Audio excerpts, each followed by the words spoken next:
I think a little bit of telecommunications history would be appropriate at this juncture. First of all, just let me explain that AT&T and the regional Bell companies had nothing to do with the invention of the Internet. In fact, they were asked by the federal government in 1966 if they wanted the contract to build the packet switch network that would operate simultaneously with the long lines network across the country.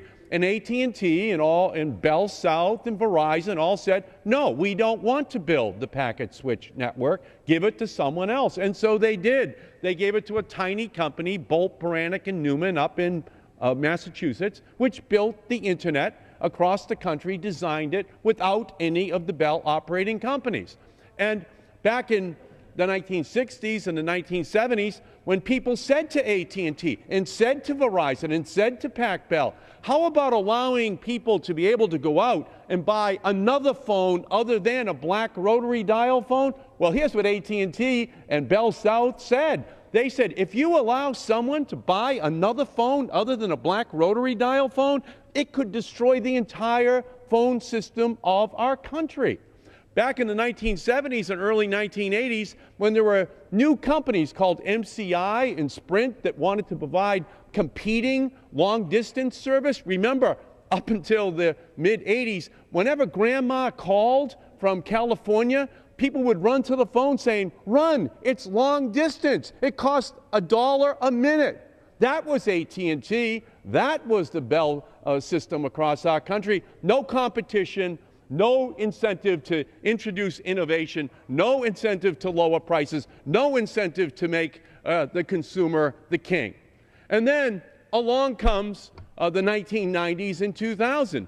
We here on the floor of Congress said, we must introduce competition. This system, this AT&T, this Bell South, Verizon, Bell system, it does not innovate. Not one home in America had broadband in February of 1996 when we passed the Telecom Act here. We had to order it.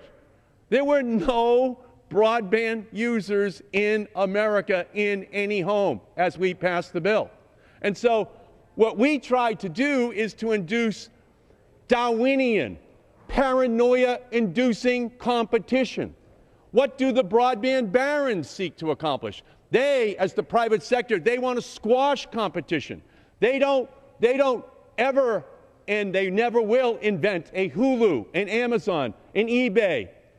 They will never invent any of these thousands of smaller companies which are the engine of economic growth in our country, which lead to our ability to export these products. Verizon's not going to invent anything new. What they want to do is squeeze the competitors, price them out of the market so that they can maintain a monopoly or an oligopoly across the country. That's what this debate is all about. That's what the FCC rules are saying. They're saying that the new Steve Jobs, the new Bill Gates, the new Sergey Brin or Larry Page in the garage somewhere, and there are thousands of them across the country, must be able to get into the marketplace to create these new jobs without having to be tipped upside down and having every last cent poured out of their pockets to pay these large companies. That's what this debate is all about. It's about whether or not we want vigorous competition in the marketplace. Those who are opposed to the open network, those who are opposed to giving every competitor equal access with the biggest broadband behemoths, that is what this debate is about. They're covering it as though the government is really trying to control the Internet. Not so. They are siding with the broadband barons against those thousands of companies who are out there who have reinvented telecommunications and information delivery in our country and across the planet just in 14 years after the Bell system had 100 years to do so and had invented every single technology. They had invented them all, but they had no incentive to deploy those new technologies because they had a monopoly. That's what the debate's about.